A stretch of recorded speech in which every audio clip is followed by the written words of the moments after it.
It seems unbelievable we're here at the end of September, yet here we are. And we were talking before the segment started. Has anyone else noticed like an uptick in the amount of alien news that's back on like social media and all that other stuff? Like, what is happening out there? Yes, it's amazing.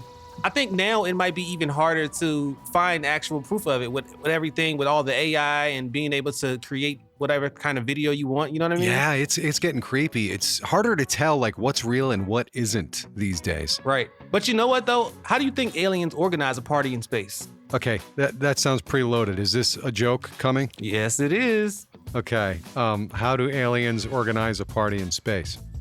They plan it. That one's actually good. Finally, a good Yes, one. nice work. Kata Plus is from the Contemporary Arts Network. He comes in every week to tell us, what's going on.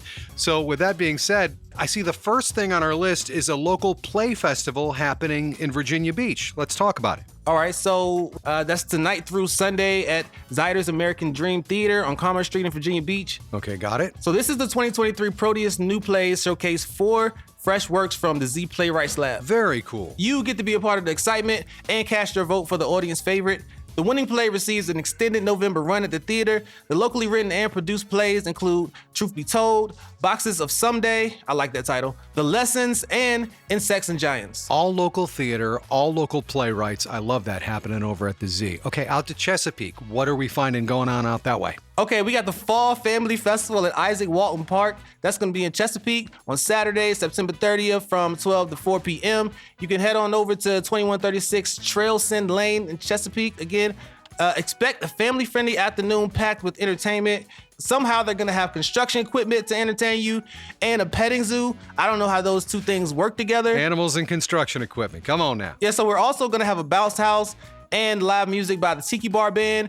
You're going to be able to indulge in mouth-watering barbecue. All right. They're going to have sides and refreshing cold drinks. Kids 6 and under get in free, so you might want to check that out. My kids used to love when there were events with like static construction vehicle displays because they let the kids climb on them. You can take the pictures and it's always a lot of fun. Now, the next event, we brought this up, I think, last week, but the Harvest Festival out in Franklin. And as we're learning more, we're finding out about all the events that are going to unfold over the course of the weekend. So That's right. Again, this event is until October 7th and 8th, but the tickets for this are expected to go quickly. This 2-day festival celebrates Virginia's finest in cuisine, music, and community spirit.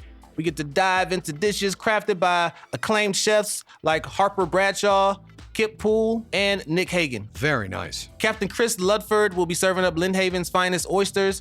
For drinks, Michael Schaaf's Wine Works. They're going to be there along with Williamsburg Winery and more. And what about all of the extra events they've added in? Let's see, on October 7th, you get to kick off with the fish fry and chicken fry from 10:30 a.m. to 1:30 p.m. at Blackwater Park. That evening, we have the Harvest reception from 6:30 to 9:30. Then October 8th, the events include the Franklin Rising Brunch from 10 a.m. to 12:30 p.m. at River Road Farm. Kayak lovers can paddle to the venue with rentals available. Tickets to that event also get you interest to music in the country, which happens after the kayak paddle from 1 to 5 p.m. at River Road Farm. Cool. Again, 100% net proceeds from Homegrown Harvest Festival go to the Crop Foundation and the Food Bank of Southeastern VA. So be there to savor, support, and celebrate. Lots of info. Okay, Kata, so where do we go to find all of this up online? You can find all those things at creatorworks.org. That's creatorworks.org. And while you're doing that, we thank you again for listening to and supporting public media in your community. We'll be back again next week with more events right here on Morning Edition.